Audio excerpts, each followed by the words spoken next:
Hello, myself Dr. S.K. Sinha. Dear students, today I will be talking about tensile strength, stretch and tensile energy absorption of paper. This is based on the TAPI test method 494 OM01. Basically it's a very important quality of paper. Normally it has three important parameters: the tensile strength, tensile stretch, and tensile energy absorption. And tensile strength and stretch are normally used for most of the grades of the paper, and tensile energy absorption is used especially in the packaging grade of the paper. First of all, the tensile strength. So basically, it's measured by applying the tensile force. So when you are applying the tensile force, the sample will start elongating, and with the elongation, it will be coming to a certain limit at which the sample will break. So the point at which the sample is breaking, that is measured as the maximum tensile force experienced or developed in the sample before breaking point or before the point of the rupture.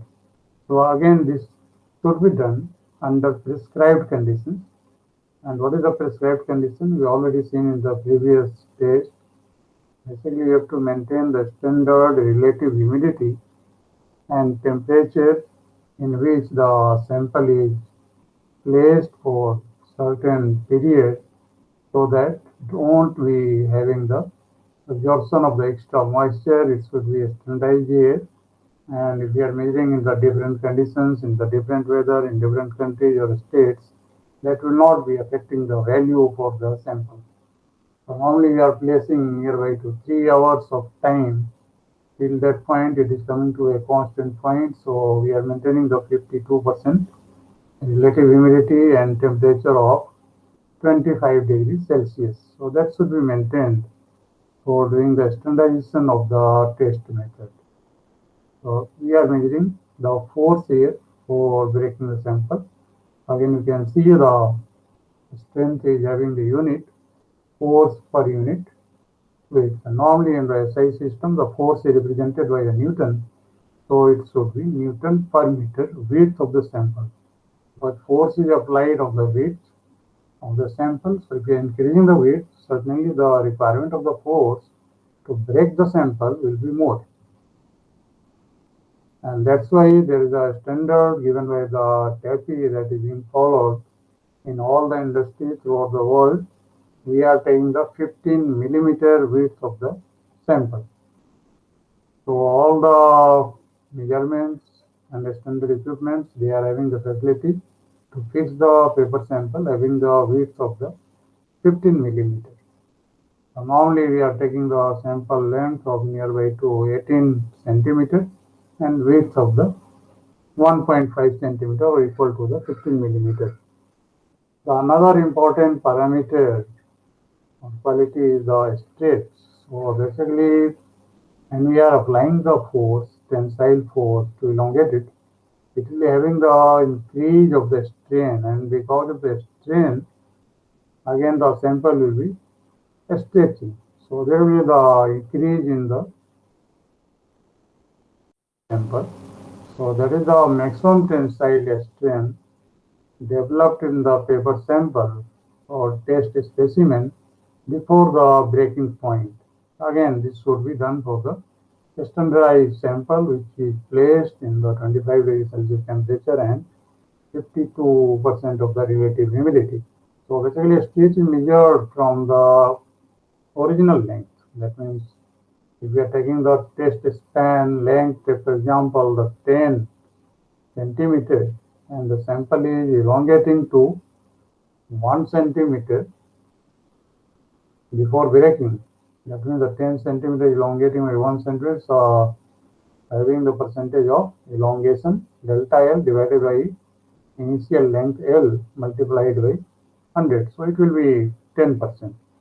So in this fashion, we are calculating the stretch percentage in the sample before the point of the break here.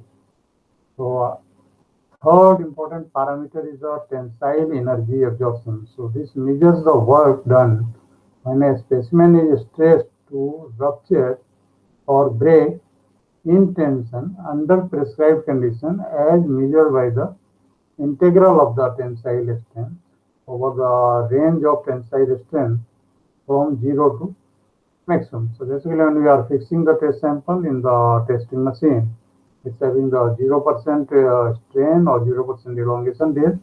Then with the increase of the tensile force, it will start elongating, increasing the length, and it will going to the maximum elongation. At the point of the maximum elongation, just before the break, it will be having the certain maximum strain. And that is basically when we are multiplying the tensile strain, that is nothing but the force by the displacement or change in the initial length, that will give you the work done. And that work done is nothing but the energy that is being absorbed before the breaking point of the sample. So that's why it's termed as the tensile energy absorption. But the important point is with the increase of the strain, the force is also increasing. So at every point, it's gradually changing. Both the tensile force and tensile strain are changing gradually. With the increase of tensile force, again the strain is increasing. So at every point it's changing. That's why it's required to take the integral here, starting from zero strain to the maximum strain. And by taking the integral, we can do the calculation for the work done or energy being absorbed before the rupture point. Then the next one, the tensile stiffness here. This one is not very common in use, but it's an important one because it defines the ratio of the tensile force per unit weight to tensile strength within the elastic region of the tensile strength relationship. Because again, it will be having the some elongating point. So in the elastic region, that means it's not reaching to the break point. Just before the break point, when it is in the elastic region, that means you are applying the force, it is elongating. And if you are removing the tensile force, again the sample will return to the original condition, the original length here. So it's called as the elastic region of the application of the force. So in this region, we can calculate the how much is the tensile stiffness. That means for elongating or for changing the shape, how much is the force that is being applied and how much will be the change in the length of the test sample here. And that's why it's called as a tensile stiffness. If you want the rigidity in the some shape that is being made by the paper, certainly the tensile stiffness should be very high because it's the ratio of the tensile force to tensile strength. Higher is the stiffness, that means for straining or for changing the shape, even by a small percentage, you have to apply the higher force. So tensile stiffness will be higher. So basically, it will be showing the rigidity to change if you are making some packaging bags and you are applying it certain force, putting some material having the higher weight and mass here. So it will be having the change in the shape. And higher is the tensile stiffness, shape or size here, so don't be elongating. That's a very important, especially for the packaging grades of the paper. You, so you can see here, we can measure the tensile stiffness nu to E into T. E is elasticity and T is the sample thickness. Because we are measuring the tensile force per unit weight here, and that's where we are taking the T here, the sample thickness is taken here.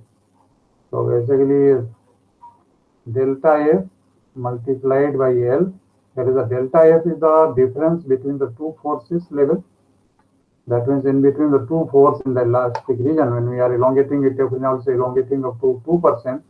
And if you want to measure the how much is the change of tensile stiffness in between the 1 to 1.5% elongation, so you can measure it here.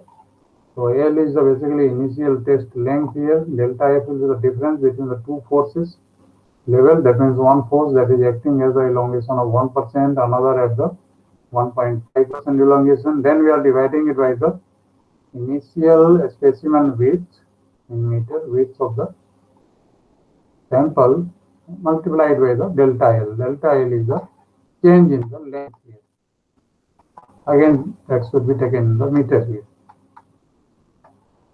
Right, so basically in the elastic region of the tensile strength, relationship is a linear portion of the load to elongation relationship. Just like the force and the elongation, it will be having the linear relation and up to the elastic limit. So this elastic limit is the maximum tensile of which the load elongation relationship departs from linearity.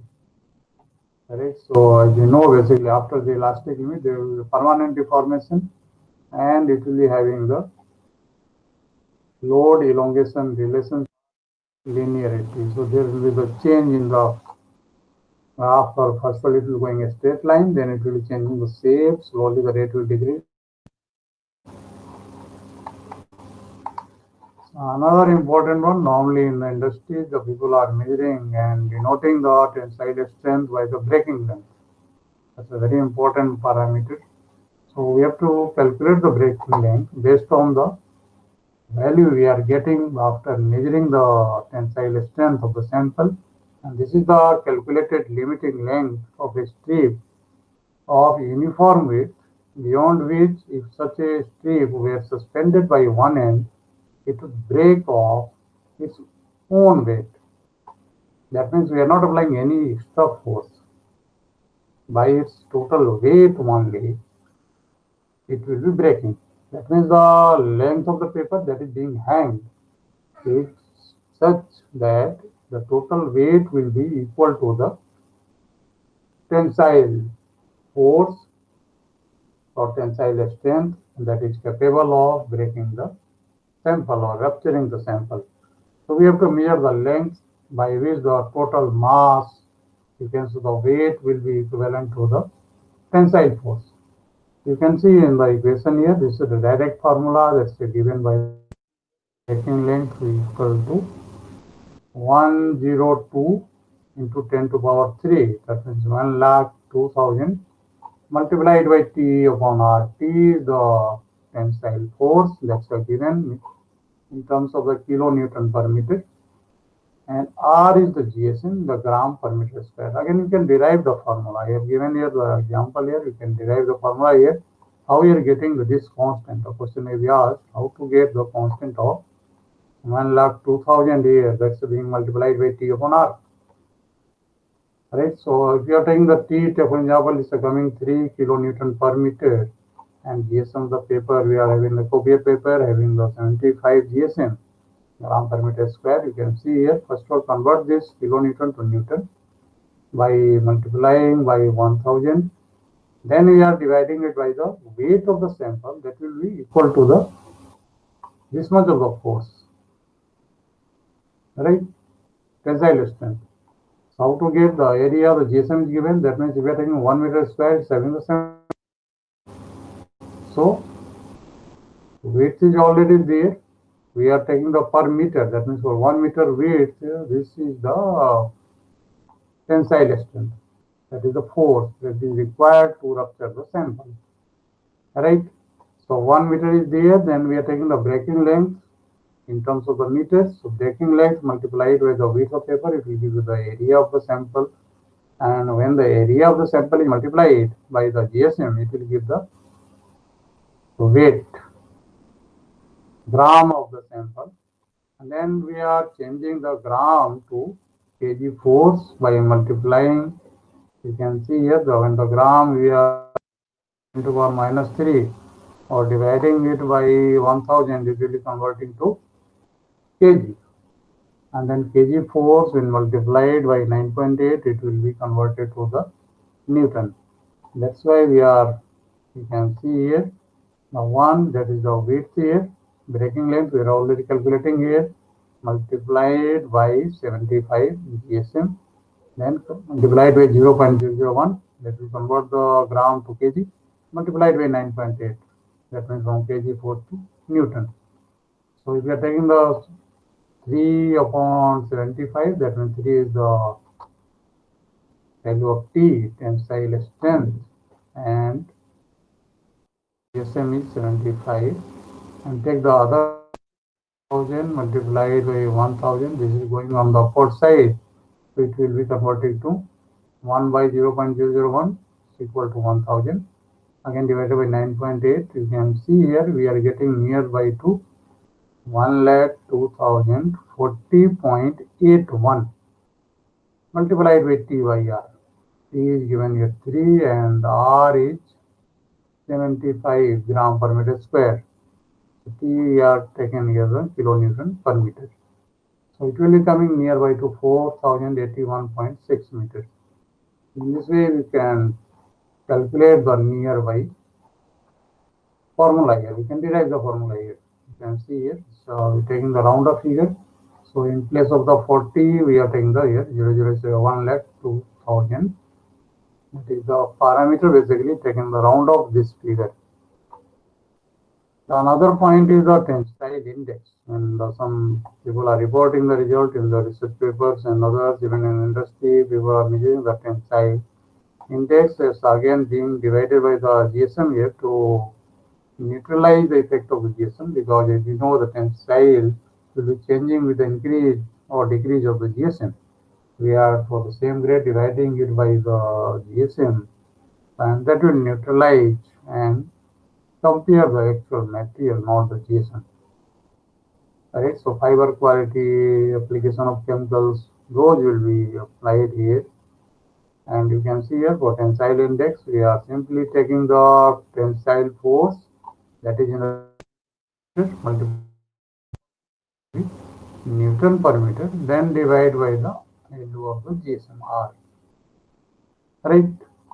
So you can put it here, like here we are taking the tensile force or tensile strength 3 kilonewton per meter.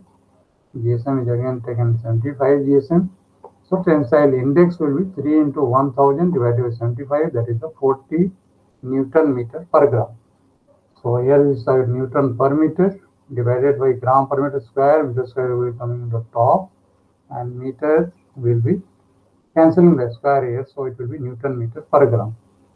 Right, so this is called as the tensile index, measured in terms of the Newton meter per gram, and this will BL is standing for the breaking length, that is in the meter. T is the tensile strength in kilonewton per meter. And again, some industries, especially in European countries, they are using the Pondal force and inch FPS system. So you can take the conversion here. If you're taking the FPS system is there, you can convert by using this formula. 3658 multiplied with T dash upon R dash. The T dash and R dash are in the FPS system. Again, T dash and R dash are in the FPS system. So T dash is taken in Pondal force per inch and R is taken in terms of the gram per meter. So R dash, we are taking the mass and area in terms of the pond per 1000 square. Alright, so tensile index should be calculated by tensile strength in Newton per meter divided by the grammage. Now the another important point that is generally asked and used in the industry is what are the factors which will be affecting the tensile strength and stretch, or how to improve the tensile strength and stretch of the paper sample. First of all, tensile strength, it will be by the fiber length. Higher is the fiber length, more is the tensile. Other important parameter is higher is the degree SR, then higher is the tensile strength, especially up to certain limit. That means if you are going up to the degree SR of 55 or 60, generally the tensile strength will be gradually increasing because there will be more higher fibrillation will give the highest surface area, and that will result into the more chemical bonding, that is hydrogen bonding in between the fibers, and because bonding it will increase the tensile strength. Then again we are using the number of the chemicals that is increasing the strength. Dry strength resins. We are using the starch, again the different types of the resins here. Sometimes we are using the melamine formaldehyde or other resins are also there, that is increasing the tensile strength. Again the stage again to for break is the stage of the base increasing. Shrinkage during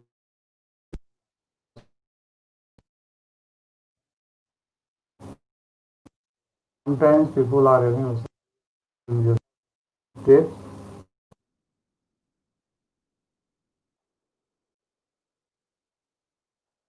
adding a lot of the fillers. Filler percent will be so higher is the addition of the fillers, calcium carbonate, clay, Pauline clay. There is a not filler, and that will decrease the strength. We have to reduce the filler percentage. Energy absorption again is because given here the absorption, so high fiber length, high amount of the beating and refining, high degree SR, and good in between the higher strength of fibers, that will give you the higher tensile absorption.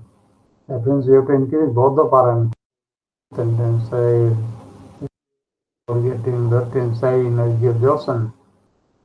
The sack kraft paper for making the bags or packets for packing chemicals here. Nowadays, most of the industry they have replaced the plastic bags by the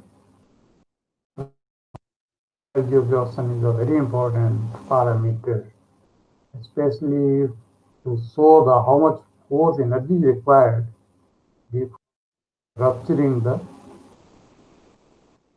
packets or the bags made of the. Another important parameter that is normally affected in the stage is the moisture percentage, that is paper. That's why the is very important, because most of the strength quality will be going down if they are increasing percentage. So higher is the, for example, the rainy season is example is absorbing the moisture, the strength will be going down. At the same time, when the strength is going down because of absorption of the moisture, then the stretch will increase. That's all.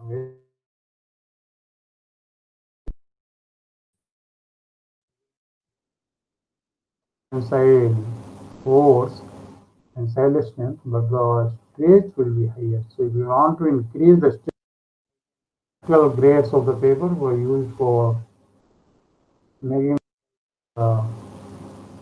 used in the electrical appliances like in stretch.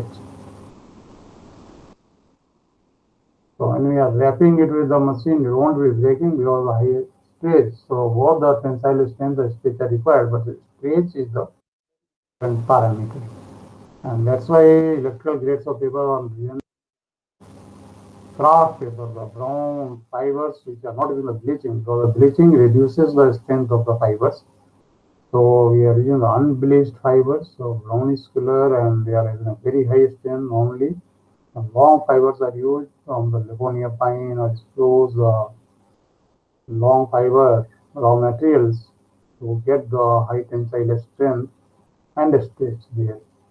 Even for making the Tetra packs or paper used for making the liquid packaging, they require a very good stage and the tensile strength. They are again having a very high tensile energy absorption. So they are again made of the imported pulp, especially the pulp which is coming from the good quality raw material, having a very high fiber length. Generally, is having the fiber length more than 1.5 centimeter.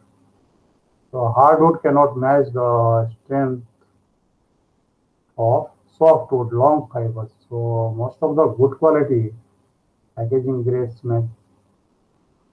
paper here they are made of the long fibers, the softwood raw materials. Right, so let's stop here only. That is the brief about the calculations and the different parameters which will be affecting on the paper machine again as well as in the stock operation section. And for controlling the tensile strength, the stretch and the tensile energy absorption of the paper, mostly we try to improve these parameters because they are the added advantage and they will increase the basically price of the final product. Most industries they try to improve these qualities.